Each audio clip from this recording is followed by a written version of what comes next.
ማለት ስንት አመት ማለት ነው? 1 አመት 2 አመት 2 አመት ማለት ነው። ገና ነው ለካ ቅርብ ነው።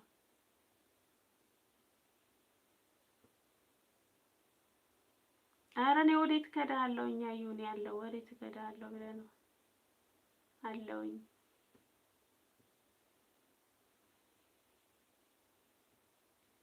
አለውኝ እኔም እኮ በሰዓቱ ይሆናል አለ ዘበቅረቅ ያለ ነገሮች ስለነበርኩኝ ዝም ብዬ ነው ልክ ብዬ ወጣሁት። መውጣቴን ብቻ ነበር የፈለኩት ከሰፈሩ።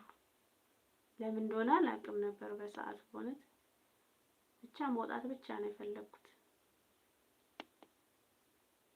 ዜድዬ እኔ ቆንጆ አመሰግናለሁ።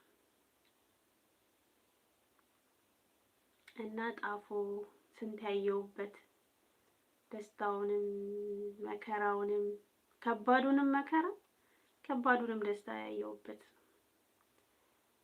ሱቄንም ያጣሁበት ሚጣዬንም የወለድኩበት ሰፈር ነው ጣፎ ሱቄንም